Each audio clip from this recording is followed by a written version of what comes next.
Welcome back to this video. So in the previous two videos, we understood how you have to, recognize your inner critic. How do you silence it or use it to your advantage?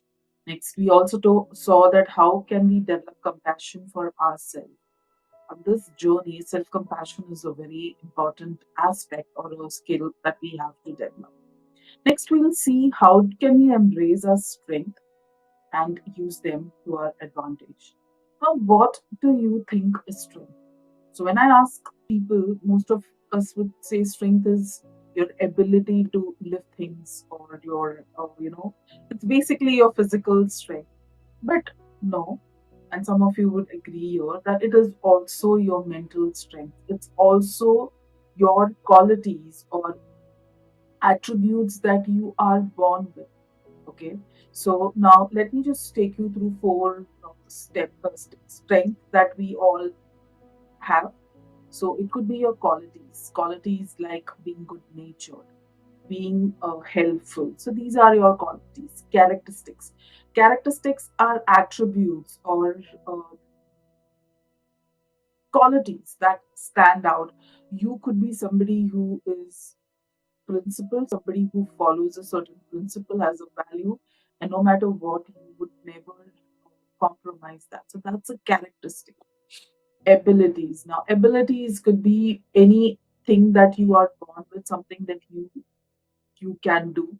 So you may be somebody who is able to pick up languages faster. So that can be a ability for you. Next is talents. Talents are again something that we it's inborn, or some of these talents are also developed, during the course of our life, during the journey of life. So it could be somebody who's a good dancer. That's a talent. Somebody who can sing. Again, that's a talent. You can play a musical instrument. So that is your talent. So these are the strengths that we are going to talk about more than your physical strength. We'll talk about your characteristics or your abilities. Okay. Now, how do you use these now? You may be knowing what are your strengths. You might be knowing what are your talents or capabilities that you have. But how do you use them to your advantage?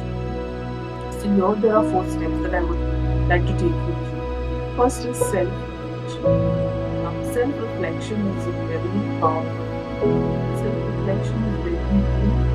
Ask yourself, okay, what is that activity that I did that when I was feeling happy that day when I was depressed? What is that activity or what is that thing that I do which I'm very good at? I know I can do it. Like I don't even think, twice before I start working on it. So these are the things that you can ask yourself, to self reflect.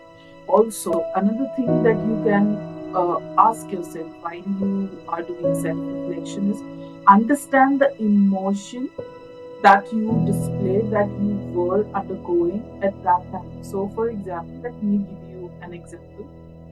For me, I love to help people. I love to help people develop themselves. When I'm working with people, when I'm helping them out, I am very happy. Okay, so that is the emotion here is I'm very happy.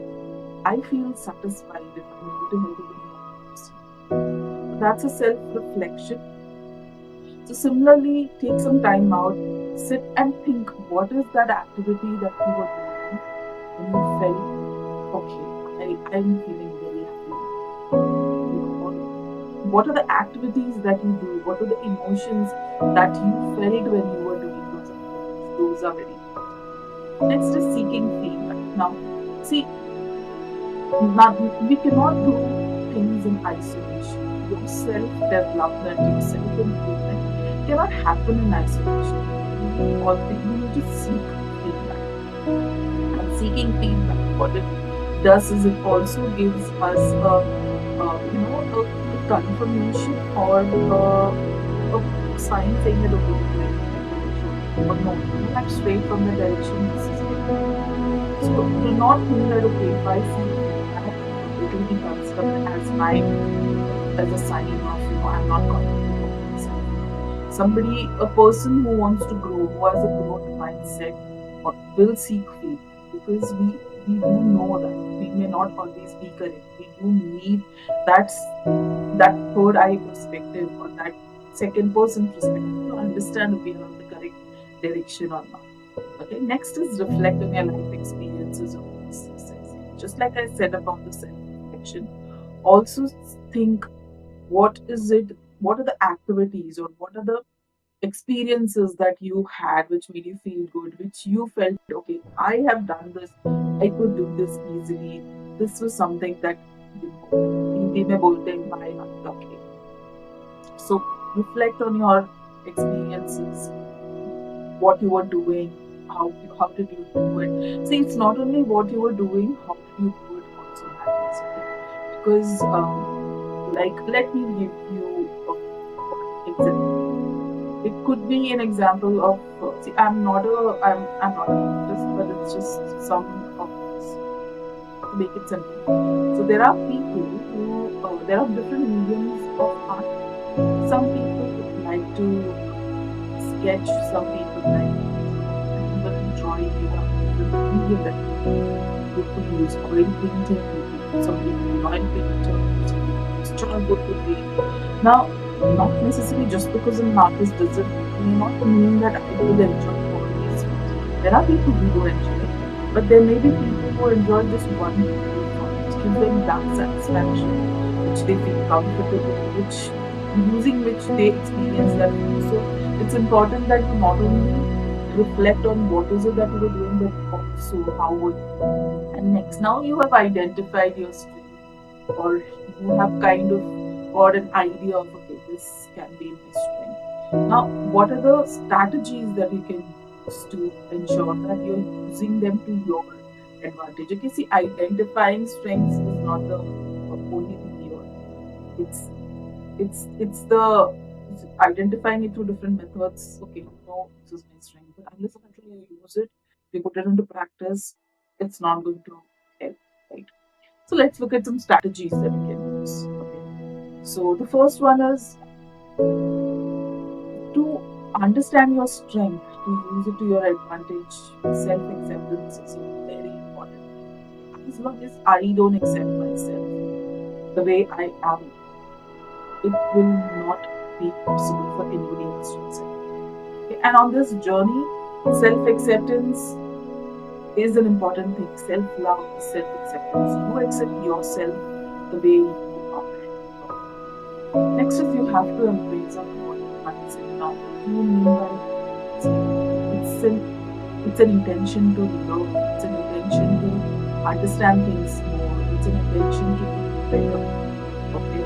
So it is important that you have the growth mindset. Somebody who has a growth mindset would seek feedback, take the feedback which they feel that this is going to be the one that is not going to help you. Somebody do too much content, just somebody who is willing to learn, somebody who puts in effort every single day to become 1% better than what they were yesterday. Okay. Seek support from others. So now in this community, use this community. You have like-minded people here, people who think alike. Use this community, build accountability partners. You know, everybody should have an accountability partner. Seek support from them. There may be some things which you do not realize about yourself, but it's easily visible for the person, for somebody else. So seek support. When you have an accountability partner, there have been, you know, there are so many instances or stories that I've heard where the accountability partner has helped the person understand what is it that they are good at or understand which direction they want to take. So do not shy away, seek support. It will take you a long way. And continuous learning. So my mentor says, you know, we have to be learners for life. I don't know if you, how many of you all have heard about Steve Jobs, a speech that he gave in his Stanford graduation. I think it was in the year 2005. Sure, but if you go on YouTube and search for that, you'll find it. So in that one of the points that he mentioned is stay hungry, stay foolish. So what he meant is stay hungry for knowledge. Person who feels that I don't know anything, the person who's willing to learn, who will go ahead. So always, every day, try to learn something. It need not be an elaborate activity. It need not be a book or a subject. It could be a simple thing, like for example, a hobby. It could be a new feature that you have realized that you can use on Instagram, on YouTube, a social media application which you've been using for so long, and you didn't know, okay, this is a feature that I can use. So learn.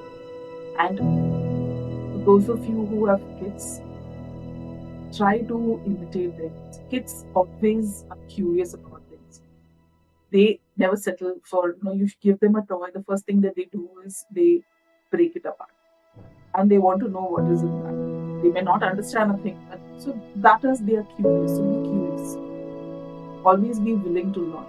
Next is, see, now we've spoken about our strengths, how we can identify the strengths, how we can embrace the strengths and use it to our advantage. But you also have to work on your weaknesses. Okay, and just working on your strengths is not going to help you in the long run, because if you don't work on your weaknesses, they may overcome or they may empower your strengths. So it's important that you work on your weaknesses as well. Identify, you know, areas that you feel, okay, tomorrow, if I don't work on this now, it may, affect. So work on those things. Always remember that, the journey that you are on is a beautiful journey. You do not have to make it perfect. But when if you embrace your strengths, you work on your weaknesses and use them to help you progress ahead, you become more powerful. And one thing I want all of you to do is mention in the comments, what are the top three things that you identified? Also, what are the top three weaknesses if you could identify them, and what is letting you down? See you in the next video. Thank you.